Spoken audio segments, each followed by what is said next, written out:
Banyak sekali pelajaran-pelajaran yang ada di dalam surat Al-Kahfi ini. Apa yang kita sampaikan ini hanya sedikit saja. Tinggal kita, bagaimana sudah kita sampaikan tadi, kita harus belajar. Buku-buku sudah banyak. Silahkan rujuk kepada buku-buku tafsir yang ada. Gali pelajaran-pelajaran yang ada di dalam surat Al-Kahfi ini. Dan kita tadi sampaikan bahwa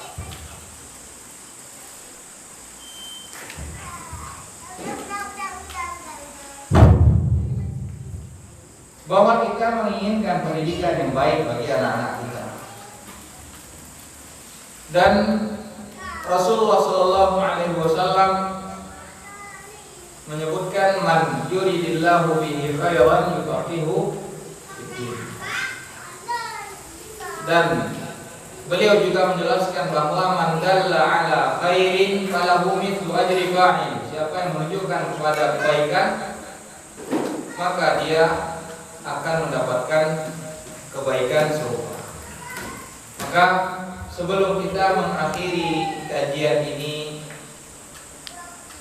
kita ingin membuka kesempatan yang besar bagi kaum muslimin yang ada saat ini. Karena kalau bukan kita, siapa lagi?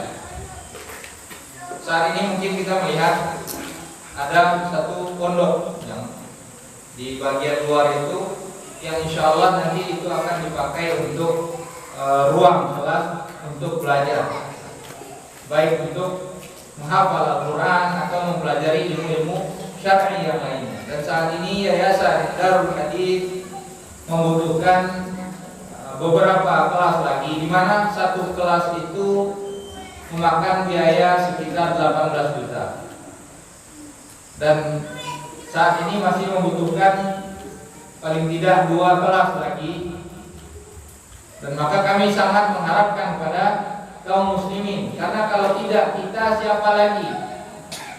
Kalau tidak kita siapa lagi? Dan ingat ikhwatal iman, azani Allah wa iyyakum, bahwa Rasulullah SAW menyampaikan mana qasat sadaqatun min malin. Sedekah itu tidak akan mengurangi rezeki, tidak akan mengurangi rezeki kita.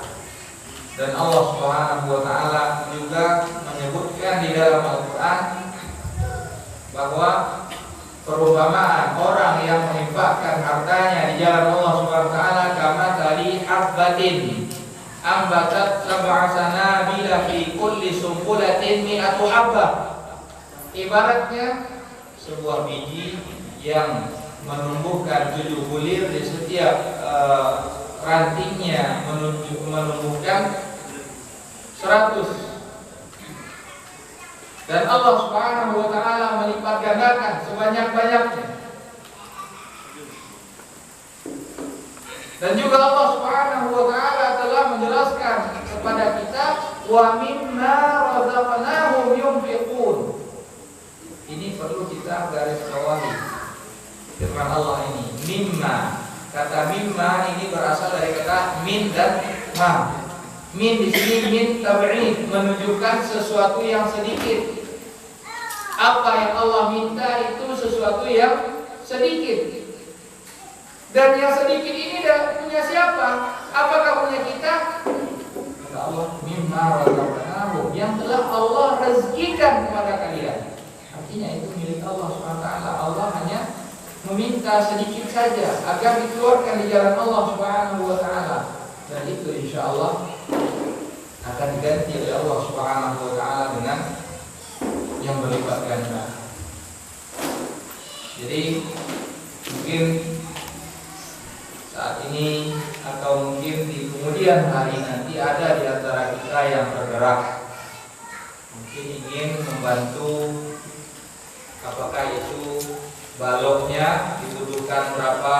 Misalkan ada yang menyumbang, saya nyumbang 1 balok, silahkan menghubungi pihak yayasan nanti insyaallah. Atau ada yang ingin menyumbang sengnya, Saya ingin berapa lembar, silahkan. Mampu 1 lembar, silahkan. Insya Allah dengan kita beramai-ramai ini akan dimudahkan oleh Allah Subhanahu wa taala, dan mudah-mudahan ini akan menjadi amal jariyah yang senantiasa mengalir pahalanya di sisi Allah Subhanahu wa taala. Karena sebagaimana kita memudahkan sarana bagi kaum muslimin untuk menuntut ilmu agama, maka ini akan senantiasa mengalir kepada kita pahalanya billahi ta'ala. Qad liman azza Allah wa yakum. Mungkin ini pembahasan yang dapat kita sampaikan pada kesempatan kali ini. Amat sangat banyak kekurangan di dalam penyampaian kali ini, namun kesempurnaan itu semuanya hanyalah milik Allah Subhanahu wa taala. Segala kekurangan dan kehilafan itu dari kami juga pribadi. Wassallallahu ala nabiyina Muhammad. Sebelum kita mengakhiri, jika sekiranya ada pertanyaan, nanti kita akan coba untuk menjawabnya. Wassallallahu ala nabiyina Muhammad wa ala alihi wa sahbihi wasallam.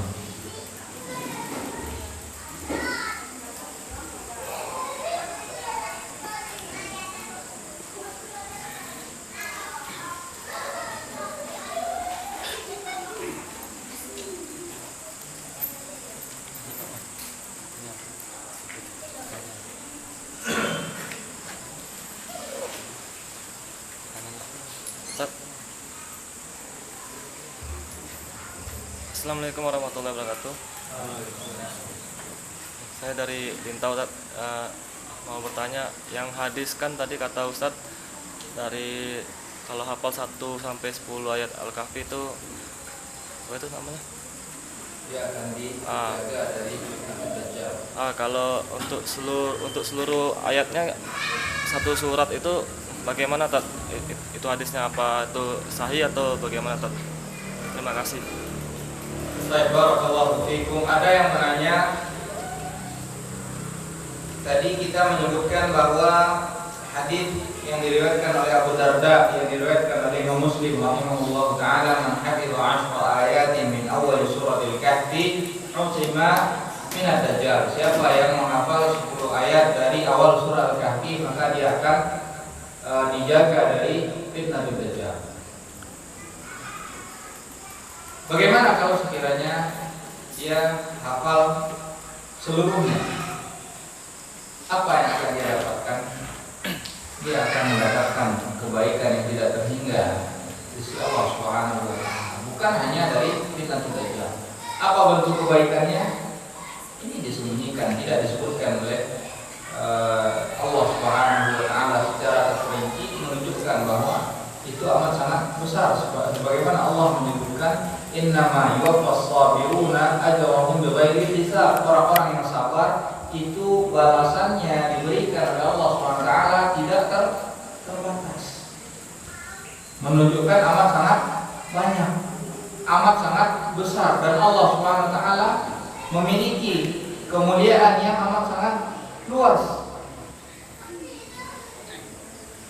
Membaca 1 huruf saja, man qara harfan min kitabillah falahu bihi hasanah wal hasanatu bi asyri amsalha. Siapa yang membaca 1 huruf dari Al-Qur'an, maka dia akan mendapatkan 1 kebaikan.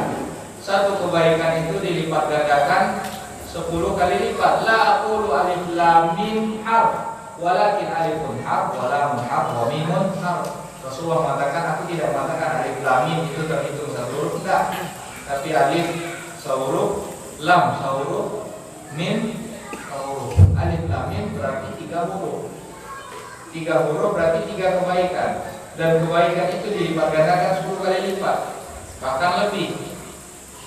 Berarti dengan alif lam mim seseorang mendapatkan 30 kebaikan, bahkan lebih.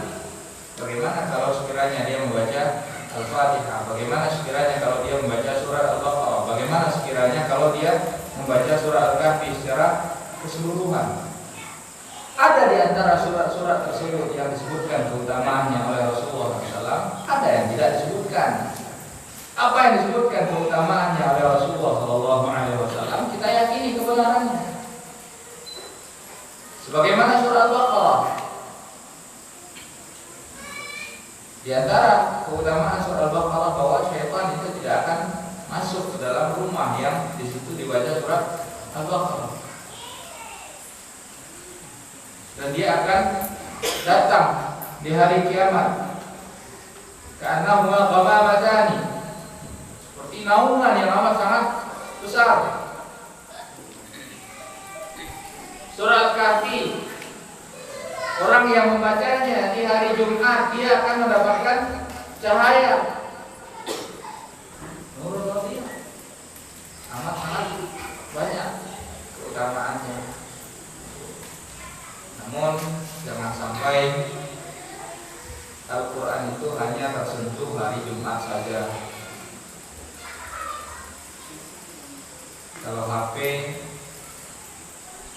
setiap saat selalu tersentuh. Ibaratkan Al-Quran itu seperti HP kita. Ketika bangun tidur, yang kita cari terlebih dahulu Al-Quran. Begitu saja. Allah. Nah.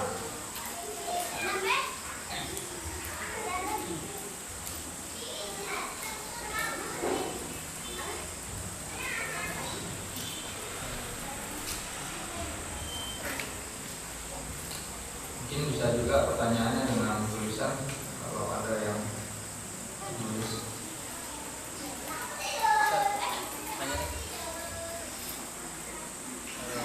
Tadi Ustaz berbicara masalah bergerak. Pemuda itu harus bergerak. Menurut Ustaz, pada saat sekarang ini bagaimanakah jika pemuda bergerak dalam dakwah Islam? Ustaz? Ada juga semboyan ayo gerak gitu. Namun geraknya itu arahnya nggak jelas kan? Mohon dijelaskan. Terima kasih. Baik, barakallahu fiikum. Tadi kita menyebutkan bahwa pemuda itu harus bergerak. Jangan bermalas-malasan. Termasuk juga semangat di dalam dakwah. Namun ada yang terpenting yang harus kita perhatikan sebelum berdakwah. Bagaimana kita berdakwah kalau sekiranya kita tidak tahu apa yang akan kita dakwahi. Ini yang harus kita bawahi tadi, seperti tadi. Bagaimana dia akan bergerak kalau sekiranya dia tidak tahu apa yang akan dia lakukan. Jadi harus ada tujuan terlebih dahulu yang harus kita tuju.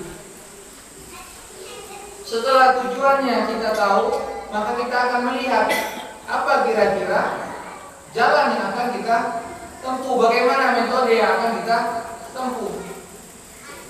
Maka kita juga harus membekali diri kita dengan ilmu. Ini yang terpenting. Karena jalannya para Rasul Allah Subhanahu wa taala itu adalah berdakwah berdasarkan ilmu. Qul hadhihi sabili. Katakanlah ini adalah jalan. Apa jalan Allah, jalan Rasulullah sallallahu alaihi wasallam? Ad'u ila Allah ala basiratin ana wa man ittaba'ani. Jalannya Rasulullah dan para sahabat adalah apa? Berdakwah kepada Allah Subhanahu wa taala ala basiratin, atas dasar ilmu. Maka bekali diri dengan ilmu. Maka seorang pemuda harus giat di dalam belajar. Tidak ada malas-malasan di dalam belajar. Belajar tidak mesti harus di kelas. Datangi halaqah ilmu. Dengarkan kajian-kajian. Baca buku-buku yang ada. Hafal Al-Quran. Ini yang harus kita jadikan pokok utama terlebih dahulu. Para ulama-ulama dahulunya mereka mengawali talabul ilmi dengan apa? Dengan menghafal Al-Quran. Karena Al-Quran itu sumber ilmu.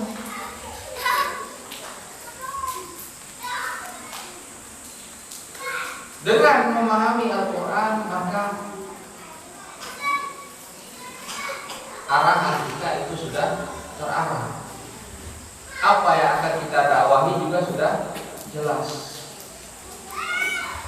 Jadi bagi pemuda saat ini, fokuskan dirinya untuk menuntut ilmu. Sibukkan diri dengan menuntut ini. Jangan sibukkan dengan yang lainnya, apalagi hal-hal yang perkara-perkara yang tidak jelas. Karena Rasulullah SAW sudah menjelaskan min husni islamil mar'i tarkuhu ma la ya'nihi. Di antara tanda baiknya, bagusnya keislaman seseorang, dia meninggalkan apa yang tidak membawa faedah, tidak membawa manfaat bagi dirinya sendiri. Jadi seorang muslim ketika dia akan berkata, dia akan berpikir terlebih dahulu, perkataan ini bernilai atau tidak di sisi Allah. Kalau bernilai, baik saya katakan. Kalau tidak perlu saya katakan. Untuk apa saya membuang-buang waktu saya? Karena setiap waktu ini akan ditanya oleh Allah SWT.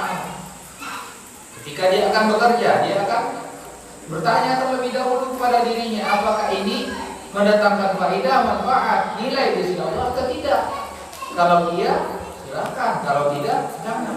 Ketika dia ingin ikut suatu kegiatan tertentu, dia akan melihat terlebih dahulu apakah kegiatan ini membawa manfaat atau tidak. Kalau sekiranya tidak membawa manfaat, maka dia tidak akan mengikutinya. Begitu seharusnya yang harus kita lakukan. Allah a'lam.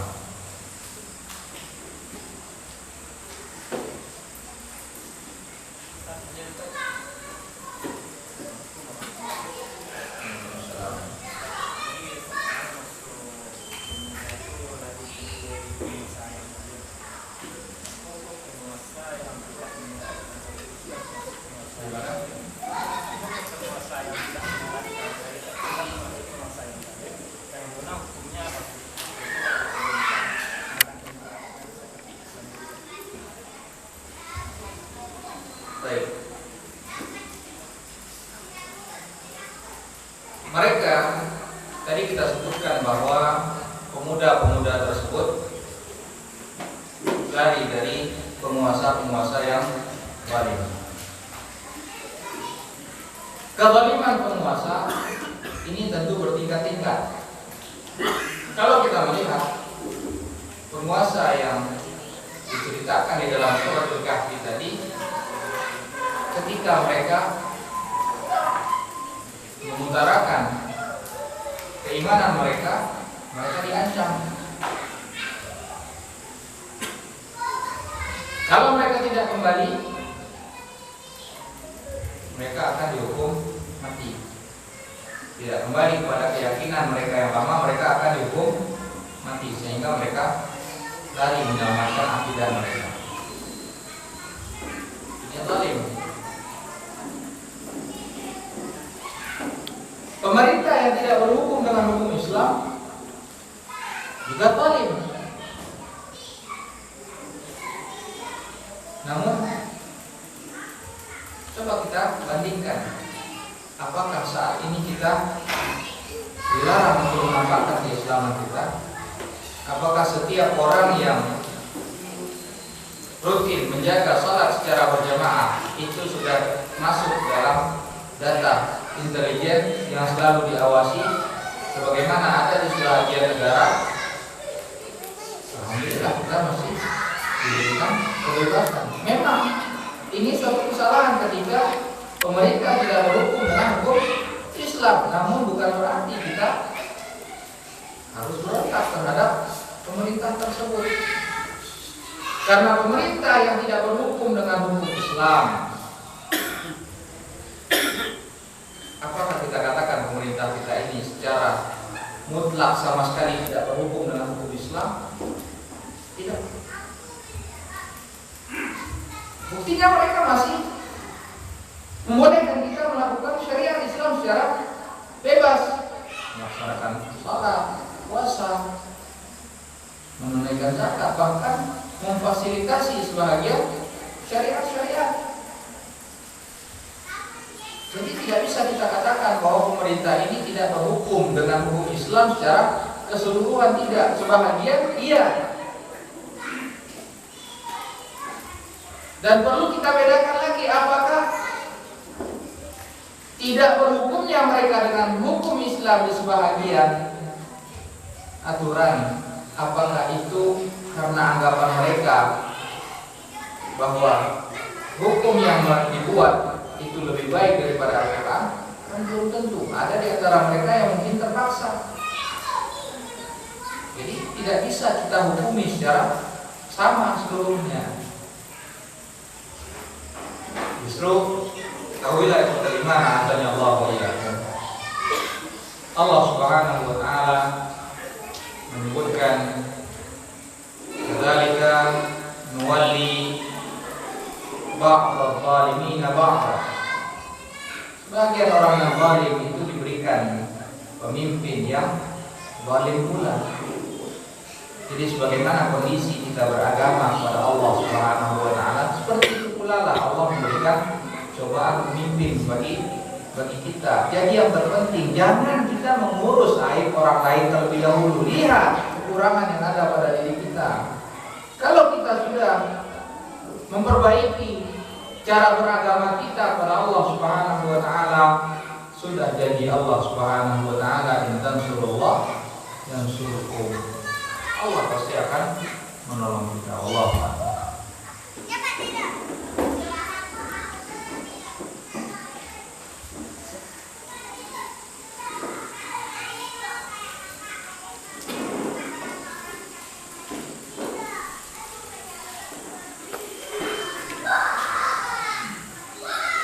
Apa nasihat yang tepat bagi pemuda yang sedang berusaha mencari jodoh yang baik agamanya, tapi tak kunjung dapat?